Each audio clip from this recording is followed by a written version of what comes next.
Assalamualaikum warahmatullahi wabarakatuh. Perkenalkan, nama saya Selvina Rosita Devani dari kelas 11 OTKP 2 ingin menyampaikan materi tentang laporan laba rugi. Yang pertama, pengertian laporan laba rugi. Laporan laba rugi atau dalam bahasa Inggris disebut income statement atau profit and loss statement adalah bagian dari laporan keuangan suatu perusahaan yang dihasilkan pada suatu periode akuntansi yang menjabarkan unsur-unsur pendapatan dan beban perusahaan sehingga menghasilkan suatu laba atau rugi bersih. Tujuan membuat laporan laba rugi. Laporan laba rugi yang dibuat oleh bagian akuntansi tentu memiliki tujuan, karena hasil analisis laporan keuangan ini akan diberikan kepada pihak terkait yang membutuhkan laporan tersebut. Berikut ini adalah beberapa tujuan dibuatnya laporan laba rugi perusahaan. Yang pertama, perhitungan besaran pajak perusahaan. Kedua, memberikan informasi dari perolehan laba atau rugi semua periode. Yang ketiga, menjadi referensi evaluasi bagi manajemen perusahaan untuk menetapkan langkah-langkah apa saja yang harus diambil di periode yang akan datang. Yang keempat, memberikan informasi apakah langkah yang ditempuh menjadi efisien atau dari besaran beban atau biaya perusahaan. Manfaat laporan laba rugi. Yang pertama, mengevaluasi kinerja perusahaan. Manfaat pertama yaitu dapat menjadi bahan evaluasi kinerja perusahaan. Melalui laporan ini, Anda dapat melihat peningkatan pendapatan atau kerugian yang didapatkan oleh perusahaan. Dengan melakukan evaluasi, selanjutnya Anda dapat meminimalkan risiko kerugian. Misalnya, perusahaan mengalami kerugian terus-menerus, maka Anda dapat mengambil keputusan untuk bisa berkembang dan tetap bisa menghadapi persaingan. Yang kedua, mengembangkan perusahaan. Dengan melihat dan mengamati laporan laba rugi pada akhir periode, Anda sebagai pemilik perusahaan dapat menilai pengeluaran yang efektif dan tidak.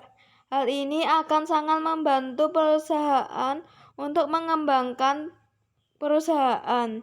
Karena untuk mengembangkan perusahaan, Anda perlu memiliki kemampuan untuk meningkatkan pendapatan atau profit atau mengurangi pengeluaran, dan laporan ini dapat menyajikan informasi tersebut. Yang ketiga, menilai resiko. Beberapa perusahaan mungkin ada yang sulit untuk mendapatkan profit dan mengalami kerugian terus-menerus. Maka laporan ini dapat berfungsi untuk menilai resiko perusahaan ke depan. Dengan mengetahui resiko perusahaan atau bisnis, maka secepatnya Anda dapat mencari solusi. Risiko dalam setiap bisnis pasti ada. Jadi, tugas Anda yang penting adalah meminimalkan risiko yang bisa saja terjadi tanpa dugaan sebelumnya. Yang keempat, tolak ukur perusahaan. Manfaat lainnya adalah menjadi tolak ukur perusahaan untuk dapat bekerja lebih baik lagi, agar karyawan dan perusahaan dapat berkembang lebih baik lagi ke depannya. Tolak ukur laporan ini juga dapat memacu kinerja perusahaan, sehingga perusahaan dapat bersaing dengan pesaing di pasar. Yang kelima, menganalisis strategi perusahaan. Laporan ini juga dapat digunakan untuk menganalisis strategi perusahaan. Dalam menjalankan operasionalnya, perusahaan pasti memiliki strategi khusus. Untuk mengetahui berhasil atau tidaknya strategi, maka dapat dilihat dari beberapa hal. Contoh laporan laba rugi. Apakah strategi yang dipilih dapat membuat perusahaan menghasilkan pendapatan yang maksimal di setiap bulannya, atau malah sebaliknya? Strategi yang dipilih tidak cocok. Yang keenam, sebagai profil perusahaan. Selain masalah pasar biasa, perusahaan yang terbuka atau go public juga harus memikirkan profilnya di dunia pasar modal. Profil perusahaan ini akan berpengaruh terhadap para investor atau pemegang saham. Investor maupun pemegang saham tentu saja tidak mau memilih perusahaan dengan profil yang buruk untuk menginvestasikan uangnya, karena pemegang saham ataupun calon investor akan melihat dengan teliti laporan keuangannya. Salah satu yaitu contoh laporan laba rugi. Yang selanjutnya adalah unsur laporan laba rugi.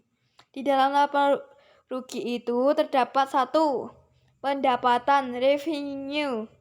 Unsur laporan laba rugi ini adalah peningkatan aktiva atau arus masuk perusahaan yang dihasilkan dari kegiatan operasional. Nilai pendapatan diperoleh dari total pendapatan kotor perusahaan yang telah dikurangi potongan harga atau diskon, retur, dan tunjangan lainnya. 2 adalah beban, expenses. Unsur ini merupakan arus keluar atau pemakaian aktiva akan memunculkan liabilitas dalam suatu periode tertentu, dikarenakan pengirim ataupun produksi barang. Yang ketiga adalah keuntungan, profit. Unsur laporan laba rugi ini hadir karena adanya peningkatan ekuitas karena terjadi transaksi perusahaan atau yang dihasilkan dari pendapatan atau investasi dari pemilik perusahaan. 4. Kerugian, loss. Sementara untuk unsur kerugian yaitu penurunan ekuitas karena adanya transaksi yang dilakukan oleh perusahaan pembagian laba rugi dalam laporan laba rugi. Yang selanjutnya adalah berbagai laba dalam laporan neraca laba rugi. Sebelum Anda belajar cara menghitung laba rugi dan membuat laporannya, Anda harus tahu komponen laba apa saja yang ada di dalam laporan ini. Ada beberapa jenis laba yang terdapat di dalam laporan laba rugi. Misalnya adalah laba kotor, laba operasi, laba sebelum bunga dan pajak, EBIT, laba bersih, dan laba dari operasi berjalan. 1. Laba kotor. Di sini saya akan menjelaskan maksud dari unsur tersebut. Yang pertama, laba kotor adalah suatu pengukuran pendapatan langsung perusahaan atas penjualan produknya selama satu periode akuntansi. Laba kotor sama dengan pendapatan dari sejumlah bersih dikurangi harga pokok penjualan. Laba kotor mengindikasi secara langsung beberapa jauh perusahaan mampu menutupi biaya produknya. 2. Laba operasi.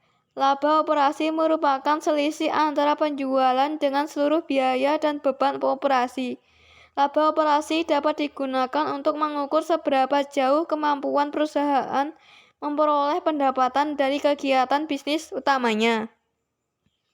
Yang ketiga, laba sebelum pajak. Laba sebelum pajak adalah jumlah laba sebelum pajak penghasilan yang ditentukan menurut standar akuntansi keuangan.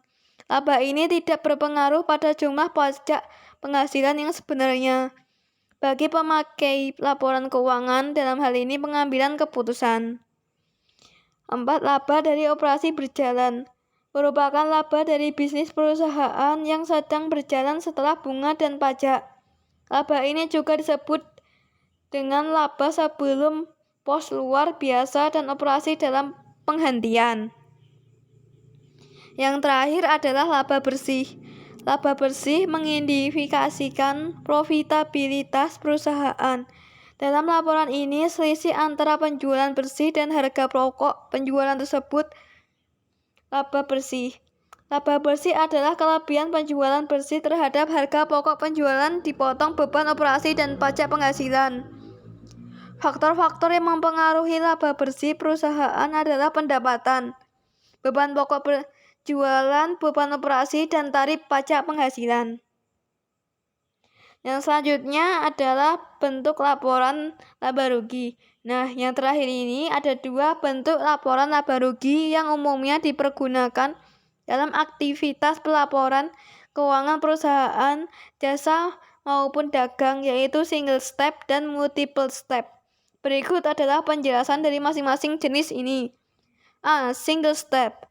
Dalam bentuk single step, semua pendapatan dan keuntungan yang termasuk unsur operasi ditempatkan pada bagian awal, diikuti dengan seluruh beban dan keuangan yang termasuk kategori operasi. Selisih antara total pendapatan dan keuntungan dan total beban dan kerugian menghasilkan laba operasi. Yang selanjutnya adalah multiple step.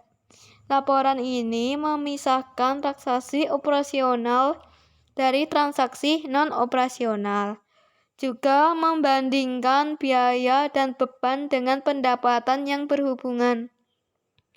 Pengungkapan laba operasional akan memperlihatkan perbedaan antara aktivitas biasa dengan aktivitas yang tidak biasa atau insidental. Nah, itulah penjelasan materi oleh saya. Semoga ilmu yang saya sampaikan bermanfaat bagi kita semua. Amin ya rabbal alamin. Sekian dari saya. Saya ucapkan terima kasih. Wassalamualaikum warahmatullahi wabarakatuh.